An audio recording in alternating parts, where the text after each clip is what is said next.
नमस्कार, आदाब। News with Syed में आपका स्वागत है। हम बात कर रहे हैं राजनीति की, देश की राजनीति की, क्योंकि 4 जून को पता चलेगा कि देश में परिवर्तन हो रहा है या नरेंद्र मोदी तीसरी बार प्रधानमंत्री बन रहे हैं। इन सब के बीच विपक्ष में उथल-पुथल बहुत तेज हो रहा है। उत्तर प्रदेश की बात करें तो समाजवादी पार्टी रामपुर और मुरादाबाद को लेकर ऊहापोह में है। वहां पे एसटी हसन ने भी पर्चा दाखिल किया, रुचि वीरा ने भी दाखिल किया। रामपुर से आजम खां और अखिलेश यादव में अनबन बताई जा रही है।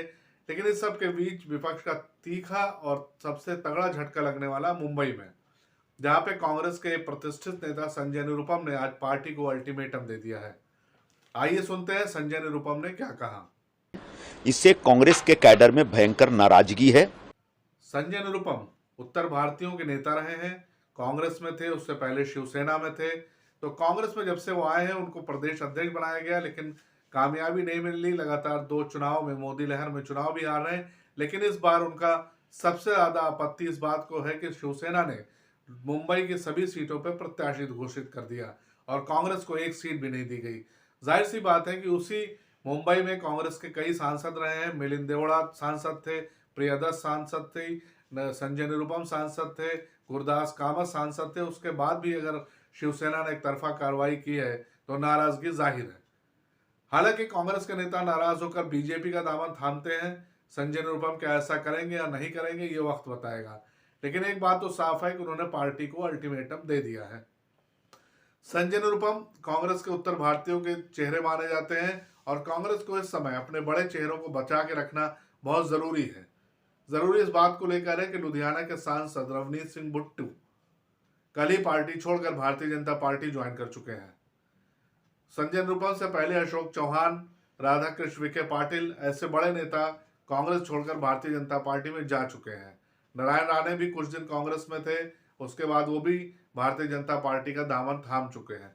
तो मुंबई में जो एक बार कांग्रेस का गढ़ रहा है और शिवसेना कांग्रेस आमने सामने रही है, वहां पर इस तरह सफाया होना शायद संजय निरुपम को नागवार गुजरा है।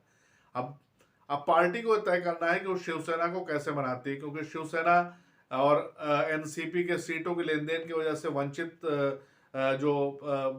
बहुजन समाज पार्टी है, जिसके नेता प्रकाश अंबेडकर, उन्होंने भी एक तरफा 5 सीटों पर कैंडिडेट अनाउंस कर दिया है। तो वहां पे जो 48 सीटें महाराष्ट्र में, जहां पे कांग्रेस और जो विपक्ष के लोग थे वो जीत सकते थे, वहां पे आपस में ही बहुत ज्यादा तालमेल दिखाई नहीं दे रहा है। हालांकि एक खुशखबरी यह है कि बिहार में सब कुछ सुलट गया है। जहां लग रहा था कि बिहार में अब गठबंधन टूटने के कगार पे, वहीं तेजस्वी यादव ने कांग्रेस के नेताओं से मिलकर ये दिलासा दिया है कि कांग्रेस को 9 सीट दी जाएगी। लेकिन क्या पूर्णिया सीट दी जाएगी, यह भी एक अहम सवाल है। संजय निरुपम की बात भी इसलिए है क्योंकि उनका ताल्लुक भी बिहार से है और वो वहां पे मुंबई में काफी दिनों से पहले सामना के एडिटर थे। फिर शिवसेना ने उनको राज्यसभा सांसद बनाया, फिर उद्धव ठाकरे से उनकी नाराजगी बढ़ी और उन्हें कांग्रेस का दामन थाम लिया।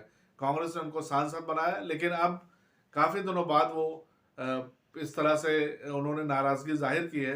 खास करके जो जो लोग कांग्रेस की तरफ से नेगोशिएट कर रहे थे उनको लेकर। तो एक बड़ा सवाल खड़ा होता है कि क्या शिवसेना के against Sanjay Nirupam friendly fight की बात करें वो करेंगे या पार्टी छोड़कर भारतीय जनता पार्टी ज्वाइन करेंगे। लेकिन कांग्रेस को लगातार झटका लग रहा है। हालांकि अभी भी देश में ऐसा लग रहा है कि माहौल भारतीय जनता पार्टी के एकदम अनुकूल नहीं है। थोड़ा बहुत माहौल में बदलाव आ रहा है और ये 4 जून को रिजल्ट में देखने को मिलेगा कि कैसे विपक्ष की पार्टियां और मजबूत होकर उभरी हैं या नरेंद्र मोदी फिर से तीसरी बार प्रधानमंत्री बनने में कामयाब रहे हैं। धन्यवाद। फीडबैक का इंतजार रहेगा। लाइक कीजिए, सब्सक्राइब कीजिए।